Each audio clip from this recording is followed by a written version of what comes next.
نحمده ونصلي على رسوله الكريم اما بعد فاعوذ بالله من الشيطان الرجيم بسم الله الرحمن الرحيم رب اشرح لي صدري ويسر لي امري واحلل عقدة من لساني يفقهوا قولي.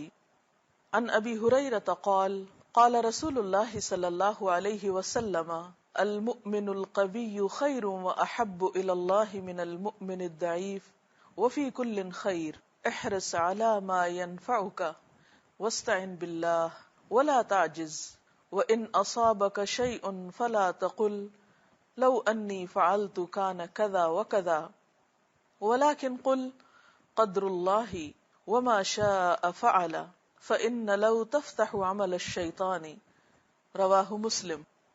حضرت ابو ہریرہ رضی اللہ تعالی عنہ سے روایت ہے کہ رسول اللہ صلی اللہ علیہ وسلم نے فرمایا، طاقتور مومن کمزور مومن سے زیادہ بہتر اور اللہ کو زیادہ پیارا ہے، اور ہر ایک میں بہتری ہے.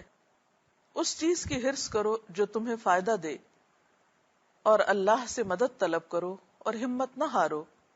اور اگر تمہیں کچھ نقصان پہنچ جائے تو یہ مت کہو کہ اگر میں ایسا کر لیتا تو ایسا ہو جاتا، البتہ یہ کہو کہ اللہ کی تقدیر یہی تھی اور جو اس نے چاہا کیا، کیونکہ اگر کا لفظ شیطان کے کام کا دروازہ کھول دیتا ہے. اس حدیث سے ہمیں کئی باتیں پتہ چلتی ہیں. پہلی بات تو یہ کہ قوی مومن یعنی قوت والا مومن ضعیف مومن سے زیادہ بہتر ہوتا ہے اور اللہ کو زیادہ پیارا ہوتا ہے. لیکن خیر دونوں میں ہی ہوتی ہے. اب جب ایک انسان کو یہ پتا چلتا ہے کہ قوی ہونا اللہ کے نزدیک زیادہ محبوب ہونا ہے، تو پھر انسان ضرور یہ چاہتا ہے کہ اس کے اندر یہ صفت پیدا ہو. تو ضرورت اس بات کی ہے کہ یہ جانا جائے کہ یہاں قوت سے مراد کیا ہے. یہاں قوی ہونے سے مراد پہلوان ہونا نہیں ہے. طاقت والا ہونا کوئی کشتی کے مقابلے کے لیے نہیں ہے، بلکہ اس سے مراد ایمان کی قوت، ارادے کی قوت، اخلاق کی قوت، کردار کی قوت ہے. ایک شخص ہو سکتا ہے کہ جسمانی طور پر بہت مضبوط نہ ہو، لیکن اس کی قوت ارادی بہت مضبوط ہو. اسی طرح ایک شخص عمر میں زیادہ ہونے کی وجہ سے اس کی جسمانی قوت کم ہو چکی ہو، لیکن اس کا ایمان اور اس کا عمل، اس کا اخلاص اور تقوی کہیں زیادہ ہو چکا ہو، یعنی عمر کے بڑھنے کے ساتھ ساتھ. تو بہرحال بات یہ ہے کہ قوی مومن زیادہ بہتر ہے بنسبت ضعیف مومن کے، کمزور مومن کے. لیکن بھلائی دونوں میں ہے. تو مراد اس سے یہ کہ جو بھی شخص صاحب ایمان ہے اس کے اندر خیر ہے. یعنی ایمان کا ہونا بذات خود انسان کے اندر ایک خیر کی طرف اشارہ کرتا ہے، یا وہ خیر کا سبب ہے. پھر آپ نے یہ فرمایا کہ احرص علی ما ینفعک، ان چیزوں کی حرص رکھو، ان چیزوں کی خواہش کرو جو تمہیں فائدہ دیتی ہوں. یعنی انسان کا ذہن یہ نہیں ہونا چاہیے کہ دنیا سے بے رغبت ہو. یعنی ایمان کی قوت یا اخلاق کی قوت انسان کو یہ نہیں سکھاتی کہ انسان تارک دنیا ہو جائے. دنیا کو قلبی طور پر چھوڑنا تو مطلوب ہے، لیکن عملی طور پر اسلام ہمیں یہ تعلیم نہیں دیتا کہ دنیا کو چھوڑ دیا جائے. دنیا کی لالچ ہونا، طمع ہونا یہ ناپسندیدہ ہے، لیکن دنیا میں رہتے ہوئے اپنی بھلائی کی فکر کرنا اور بہتر چیزوں کے لیے کوشش کرنا یہ پسندیدہ ہے اور مطلوب ہے.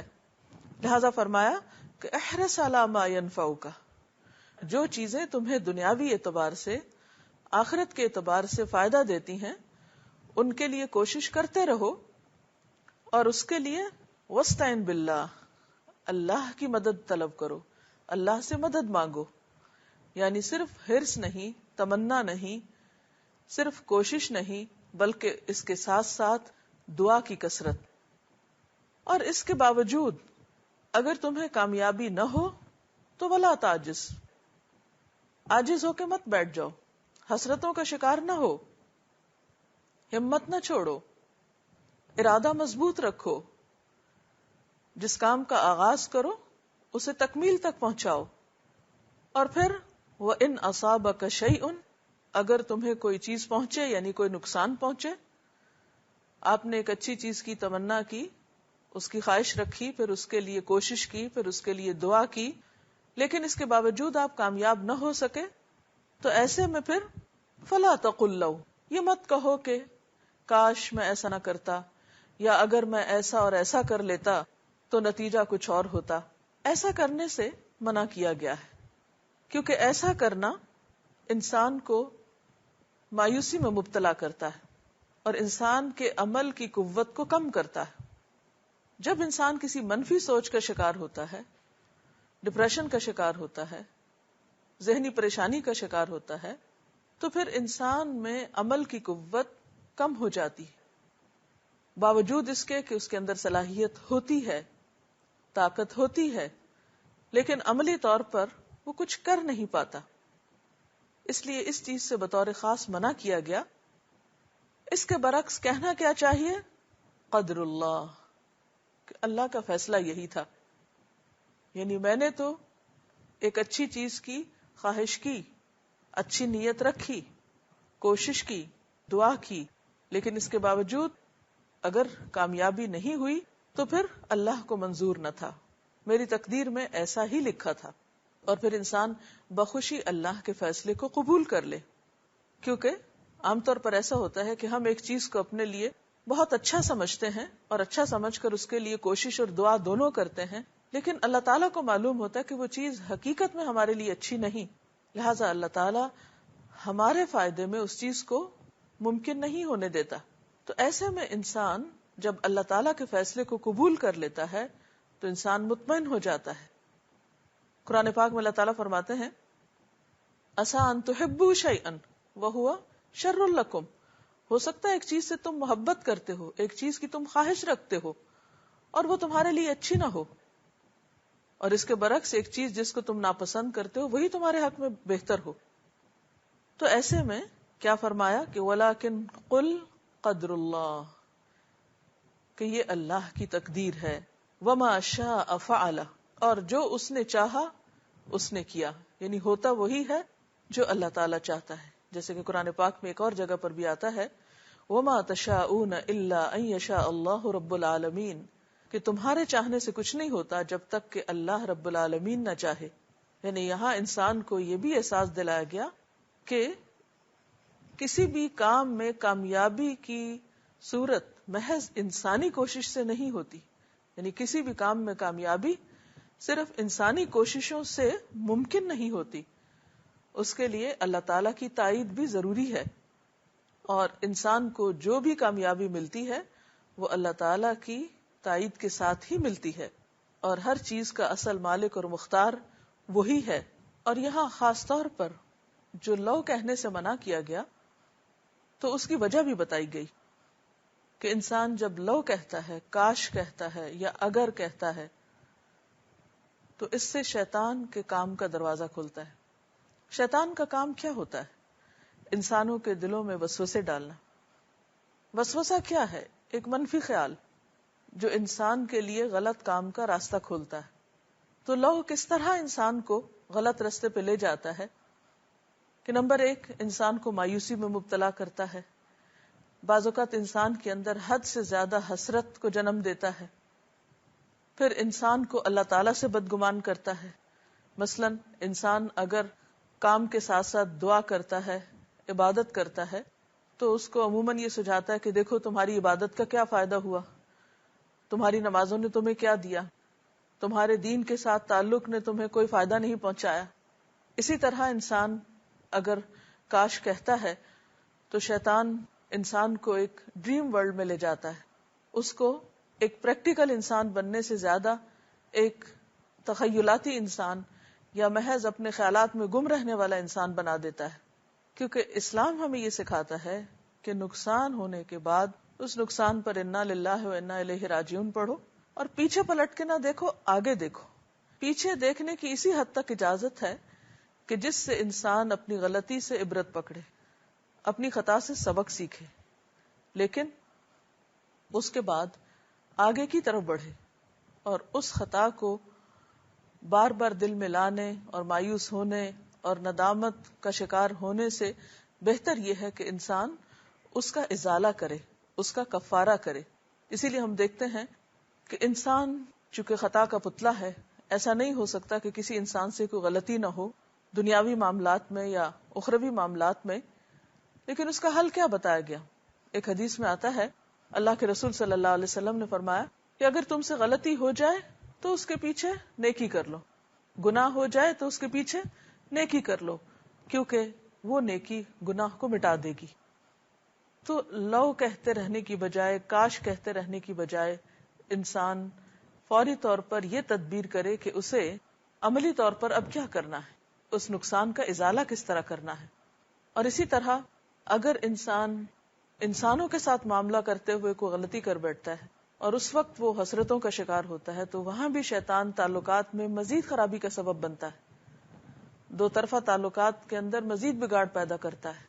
مثلا شوہر بیوی کے تعلقات میں اگر کسی وقت کوئی ایسی سرد مہری آتی ہے یا آپس میں کوئی اختلاف پیدا ہوتا ہے اور اس وقت دونوں میں سے ایک یا دونوں یہ سوچنے لگے کہ کاش ہماری شادی نہ ہوئی ہوتی، تو آپ دیکھیں گے کہ یہ منفی سوچ اس تعلق کو کبھی بھی بہتر نہیں ہونے دے گی اور اس تعلق میں کبھی بھی بہتری کی طرف انسان نہیں جا سکتا.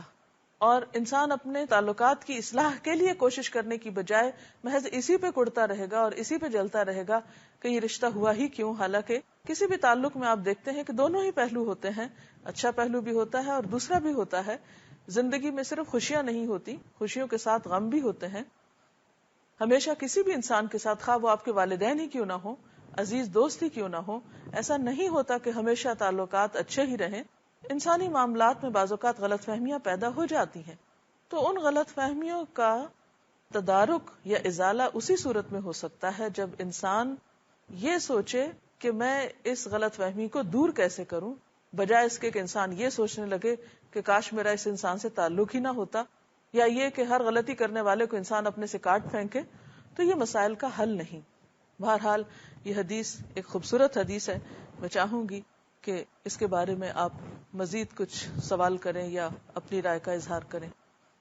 آپ کی اسی بات کو آگے بڑھاتے ہوئے کہ رسول اللہ صلی اللہ علیہ وسلم نے جیسے فرمایا کہ قوی مومن بہتر ہے، تو who doesn't want to be better، اور کون نہیں چاہے گا کہ اللہ کی محبت اسے ملے. آپ یہ اس پر روشنی ڈالیے کہ ایک قوی مومن بننے کے لیے ہمیں کیا طریقہ اختیار کرنا ہوگا یا کن کن چیزوں کی قوت کی ہمیں ضرورت ہے.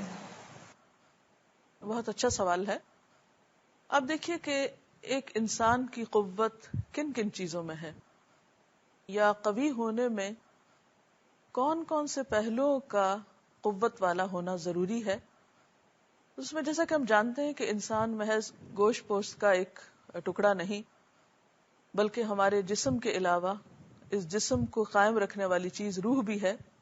تو ہمارا ایک جسمانی پہلو ہے، پھر روحانی پہلو ہے، پھر اسی طرح اللہ تعالیٰ نے انسان کو عقل سے نوازا ہے تو انسان کا ذہنی یا عقلی پہلو ہے.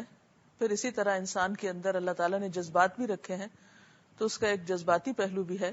تو کوئی بھی انسان اس وقت تک قوی نہیں ہو سکتا، قوت والا نہیں ہو سکتا، جب تک وہ ایکولی ان چاروں پہلوؤں میں قوت حاصل نہ کرے. مثلاً اگر ایک شخص جسمانی اعتبار سے تو بہت قوی ہے لیکن اس کی عقل جو ہے وہ اس کا ساتھ نہیں دیتی، یا عقلی اعتبار سے بہت کمزور ہے، تو یہ جسمانی قوت اس کے لیے خطرناک بھی ہو سکتی. اسی طرح ایک انسان عقلی اعتبار سے بہت قوی ہے، بہت پڑھا لکھا ہے، لیکن اس کا روحانی پہلو بہت کمزور ہے، تو بعض اوقات اس کی عقل اس کو سیدھے راستے پر رکھنے کی بجائے بھٹکا بھی سکتی ہے. اسی طرح کوئی شخص جسمانی اعتبار سے بھی بہت اچھا ہے، ذہنی اعتبار سے بھی بہت سمجھدار ہے اور روحانی اعتبار سے بھی کافی اسٹرانگ ہے، لیکن جذباتی اعتبار سے انتہائی کمزور ہے، یعنی اسے اپنے جذبات پر قابو ہی نہیں. تو ایسا انسان بھی قوی نہیں کہلا سکتا. تو ضروری ہے کہ ہم ایک طرف اپنے جسم کے تقاضوں کو مد نظر رکھیں، یعنی جسمانی اعتبار سے ہم قوت حاصل کیے ہوئے ہوں، اور اس کے لیے جیسا کہ آپ جانتے ہیں کہ ضروری ہے کہ ہم اچھی غذا کے ساتھ ساتھ، یعنی اچھی غذا سے مراد کوئی بہت قیمتی غذا نہیں بلکہ متوازن غذا، مناسب ورزش، صفائی ستھرائی، اور اسی طرح اپنے سونے اور آرام کرنے کی عادات جو ہیں ان کی طرف نظر رکھیں، کیونکہ اگر ہم ان چیزوں کا خیال نہیں رکھتے، اسی طرح فریش ایئر، تو یہ تمام چیزیں جو جسمانی صحت کے لیے ضروری ہیں ان کا خیال رکھنا ضروری ہے. پھر اسی طرح روحانی قوت کے لیے ایمان کا مضبوط ہونا، قرآن کے ساتھ تعلق ہونا، اپنی عبادات میں پنکچول ہونا، نماز کو اچھے طریقے سے خشوع و خضوع کے ساتھ پڑھنا، ذکر اذکار کے اوپر دوام کرنا، پھر اسی طرح استغفار کی کثرت، گناہوں سے ساتھ ساتھ توبہ، کیونکہ انسان کے اعمال کتنے بھی اچھے ہوں لیکن اس کے ساتھ اگر اس کے وہ بار بار غلطی کرتا اور اس پر توبہ نہیں کرتا، نادم نہیں ہوتا، اس کی اصلاح نہیں کرتا، تو یہ چیز الٹیمیٹلی اس کے اوپر ایک بوجھ بن جاتی ہے، اس کی روح کو زخمی کر دیتی ہے. اسی طرح روحانی پہلو کے علاوہ ذہنی نشو و نما جو ہے وہ بے حد ضروری ہے، اور عقلی طور پر مضبوط ہونے کے لیے ہر طرح کی مفید کتابوں کا علم اور مطالعہ جو ہے وہ بہت ضروری ہے. یعنی صرف دینی کتابوں کا ہی نہیں بلکہ دنیاوی اعتبار سے، کیونکہ یہ ساری کائنات اللہ تعالیٰ کی پیدا کی ہوئی ہے، اور اس کائنات کی معرفت اور اس کے بارے میں جتنا جتنا ہم جانتے ہیں اتنی ہی ہمیں اللہ تعالیٰ کی پہچان بھی زیادہ ہوتی ہے. اسی طرح جس دنیا میں ہم رہتے ہیں اگر اس کے بارے میں ہم جانتے ہی نہیں تو اس میں بھی نقصان ہے. پھر اسی طرح جذباتی اعتبار سے مضبوط ہونا، جس میں انسان کے اندر اتنی سمجھ ہو کہ وہ اپنے مثبت جذبات کا بروقت استعمال کرے اور منفی جذبات جو ہیں ان پر قابو پائے. جیسے نبی صلی اللہ علیہ وسلم نے فرمایا کہ پہلوان وہ نہیں جو کشتی میں دوسرے مد مقابل کو پچھاڑ دے، بلکہ اصل طاقتور وہ ہے جو غصے کے وقت اپنے نفس پر کنٹرول کر سکے، یعنی اپنے آپ کو روک سکے. تو یہ تمام چیزیں ایک انسان کی شخصیت کو خوبصورت شخصیت بناتی ہیں، اور ایسی ہی شخصیت اللہ تعالیٰ کی محبوب شخصیت ہوتی ہے. یہاں پہ ہم دیکھتے ہیں کہ لاء سے منع کیا گیا ہے، اور اس سے ایک طرح سے انسان کے اندر جیسے حسرت یا پریشانی کی کیفیت پیدا ہوتی ہے. تو ایسے موقع پہ پھر جب ناکامی ہو انسان کو تو اس وقت پھر کیا کرنا چاہیے؟ جی ہاں، جیسے کہ آپ نے فرمایا کہ ہمیں اس چیز سے منع کیا گیا کہ ہم بہت زیادہ کاش یا لو نہ کہیں، اور ایک حقیقت بھی ہے کہ انسان جب اپنی ناکامی کا تذکرہ بار بار کرتا رہتا ہے تو اس کی مایوسی اور بڑھتی ہے. جب غم کا ذکر بار بار کرتا ہے تو غم میں کمی ہونے کی بجائے غم میں اضافہ ہوتا ہے. اسی طرح انسان جب اپنے دکھوں کی کہانی دوسروں کو بار بار سناتا ہے اور اپنی ناکامی کا تذکرہ کرتا ہے تو بعض اوقات دوسروں کی نگاہوں میں بھی ہلکا ہو جاتا ہے. تو ایسے موقع پر سب سے پہلے تو انسان کو صبر کرنا چاہیے، یعنی نقصان کو قبول کر لینا چاہیے کہ یہ میرے حصے میں لکھا ہوا تھا. پھر صبر کرنا چاہیے، پھر اس کے بعد اللہ تعالیٰ سے دعا کرنی چاہیے. اور جب انسان غم کی کیفیت سے کچھ نکلے تو پھر آئندہ کے لیے اس بات کا جائزہ لے کہ مجھے نقصان کس چیز سے پہنچا. جیسے حدیث میں آتا نا کہ مومن ایک سوراخ سے 2 دفعہ نہیں ڈسا جاتا. تو جہاں اسے نقصان پہنچا یا جس طریقے یا جس راستے سے، اس کا جائزہ لے کر آئندہ کے لیے سبق سیکھے اور اس راستے پر دوبارہ نہ جائے. پھر اسی طرح اپنی امیدیں بلند رکھے، ایسے لوگوں کے بیچ میں بیٹھے کہ جو اس کے لیے اچھی مثال ہوں، ایسی کتابیں پڑھے کہ جس میں ایسے لوگوں کے حالات اور واقعات ہوں کہ جنہوں نے ناکامیوں کے بعد کامیابی حاصل کی اور بہت اعلیٰ درجے کی کامیابی حاصل کی. اور اس بات پر یقین رکھے کہ زندگی میں کسی ایک موقع پر ناکام ہو جانا یا کسی نقصان کا ہو جانا ہمیشہ کی ناکامی نہیں ہوتا. جب تک انسان زندہ ہے اس کو مختلف طرح کے چانسز ملتے رہتے ہیں اس زندگی میں آگے بڑھنے کے. اس لیے انسان کبھی بھی امید کا دامن نہ چھوڑے، اور جب انسان پر امید ہوتا ہے تو اس کا ذہن یقینی طور پر آئندہ کے لیے بہتر سے بہتر منصوبے بناتا ہے. تو ہمیشہ مستقبل کی طرف دیکھنا چاہیے. ہاتھ سے نکلی ہوئی چیز اور کھوئی ہوئی چیز اور ختم ہونے والی چیز پر بہت زیادہ غم منانا انسان کے لیے نقصان دہ ہی ہے. جی آپ کچھ کہیں؟ میم جیسے آپ نے ابھی ڈسکس کیا کہ یہ بہت خوبصورت حدیث ہے، اور یہ انسان کو اس کا پیس آف مائنڈ برقرار رکھتی ہے. اور مجھے یہ خیال آ رہا تھا یہ ایموشنلی انٹیلیجنٹ لوگوں کی اس میں ایک طرح سے مثال دی، اور اللہ سبحانہ تعالیٰ لگتا ہے کہ رسول اللہ صلی اللہ علیہ وسلم کی جو تربیت تھی وہ انسانوں کو جذباتی طور پر ذہین بنانے کے لیے تھی، کیونکہ اس کے اندر ایموشنلی انٹیلیجنس جو ہوتی ہے اس کے اندر یہ کہا جاتا ہے کہ جتنی جلدی آپ اپنی ناکامیوں سے باؤنس بیک کرتے ہیں آپ اتنے ہی زیادہ اپنے جذباتی طور پر ذہین انسان ہوتے ہیں. تو مجھے یہی فیل ہو رہا تھا کہ یہ بہت ایک خوبصورت طریقہ کار ہے انسان کو ناکامی اور مایوسی کی جو دلدل ہے اس میں پھنسنے سے بچانے کے لیے. That's so beautiful which I really like it. بالکل، کیونکہ اس میں ایک تو یہ سکھایا گیا کہ احرص علی ما ینفعک. عام طور پر جب ہم پریشان ہوتے ہیں تو ہماری زندگی سے ہر طرح کی امید یا ایک امنگ ختم ہو جاتی. تو امنگیں ختم نہیں ہونی چاہیے، جذبے ختم نہیں ہونے چاہیے، حالات کیسے بھی ہوں نا امیدی نہیں ہونی چاہیے، مایوسی نہیں ہونی چاہیے. احرص علی ما ینفعک، فائدہ مند چیزوں کی ہرس رہنی چاہیے. اور جب دل میں کسی چیز کی واقعی ہرس ہوگی، اس کو پانے کی سچی طلب ہوگی، تو پھر انسان لازمی طور پر اسٹرگل بھی کرے گا. یہ چیز اس کو ایک ایکٹیو انسان بنا دیتی ہے، بجائے اس کے کہ انسان سست ہو کر بیکار ہو کر بیٹھ جائے اور ہاتھ پہ ہاتھ دھر کے یعنی نکمے پن کا ثبوت دے. تو وہ کوشش اور محنت کرے، اور پھر کوشش اور محنت کے ساتھ ساتھ اللہ تعالیٰ سے دعا بھی کرے، کیونکہ یہ بھی ایک ثابت شدہ چیز ہے کہ جو لوگ اللہ کے بھروسے پر دعا کے ساتھ کوشش کرتے ہیں وہ زیادہ کامیاب ہوتے ہیں بنسبت ان لوگوں کے جو صرف اپنے بلبوتے پر کام کرتے ہیں. اور پھر ساتھ ہی فرمایا کہ اگر تم کوشش بھی کر لو اور دعا بھی کر لو تو پھر بھی ناکام ہو تو لا تعجز، عاجز ہو کے مت بیٹھ جاؤ. یہ مت کہو کہ میں تو کر ہی نہیں سکتا یا تو ہو ہی نہیں سکتا، یہ ہمارے بس میں ہی نہیں. دنیا میں جتنا کچھ بھی ہوا ہے وہ انسانوں نے کیا، انسانوں کے ہاتھوں یہ ساری ترقی ہوئی ہے. تو اگر کچھ انسان کام کر سکتے ہیں تو باقی کیوں نہیں کر سکتے؟ اصل چیز یہ ہے کہ اسلام انسان کو ایک مثبت سوچ دینا چاہتا ہے اور اسے معاشرے کا ایک مفید اور کارآمد شخص بنانا چاہتا ہے بنسبت اس کے کہ وہ دوسروں کے اوپر ایک بوجھ بن جائے. تو ہمیں ان پہلوؤں پر غور کرنے کی مزید ضرورت ہے.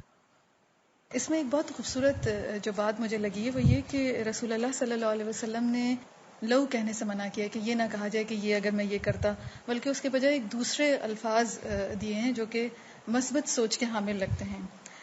کہا یہ جاتا ہے کہ کامیاب ہونے کے لیے آپ کے جو الفاظ کا انتخاب ہے جو آپ استعمال کرتے ہیں وہ بہت اہم کردار ادا کرتا ہے. اور میں یہ پڑھ رہی تھی کہ کسی بھی تجربے کو آپ جن الفاظ میں ڈسکرائب کرتے ہیں دراصل وہی آپ کا تجربہ بن جاتے ہیں. تو اس لیے زور اس بات پر دیا جاتا ہے کہ الفاظ کا چناؤ بہت زیادہ محتاط طریقے سے ہو. تو مجھے یہی لگ رہا تھا کہ رسول اللہ صلی اللہ علیہ وسلم نے منفی الفاظ کے بجائے ہمیں مثبت الفاظ دیے ہیں جو کہ ٹرانسفارمیشنل وکیبلری کہلاتی ہے، کہ وہ ایسے الفاظ جو کہ آپ کے منفی ایکسپیرینس کو مثبت رخ دے دیں. تو یہاں پر یہ چیز مجھے بڑی انسپائرنگ اور بڑی بیوٹیفل لگ رہی تھی، کیونکہ جب ہم بات کرتے ہیں یا اپنے زندگی کے تجربات کو ڈسکرائب کرتے ہیں تو ہم بعض اوقات بہت ہی مایوسی والے الفاظ استعمال کرتے ہیں. تو اٹ ریئلی انسپائرز می کہ یہ چیز کتنی خوبصورت رسول اللہ صلی اللہ علیہ وسلم نے دی کہ قدر اللہ. جی ہاں، جیسے عام طور پر بھی گفتگو میں ہم دیکھتے ہیں کہ نہیں کا استعمال یا نہیں سے جملہ شروع کرنا جو ہے وہ ناپسندیدہ کہلاتا ہے. یہ ایک حقیقت ہے کہ انسان جو کچھ بولتا ہے، جو کچھ سوچتا ہے، ویسا ہی اس کا عمل ہو جاتا ہے. مثلاً آپ دیکھیے کہ جنگ احد کے موقع پر جب مسلمانوں کو شکست ہوئی تو اس موقع پر بجائے اس کے کہ ایک لمبا عرصہ تک سب غم مناتے اور پریشان ہوتے، قرآن پاک میں اللہ تعالیٰ فرماتے ہیں وَلَا تَهِنُوا وَلَا تَحْزَنُوا وَأَنْتُمُ الْأَعْلَوْنَ إِن كُنتُم مُؤْمِنِينَ.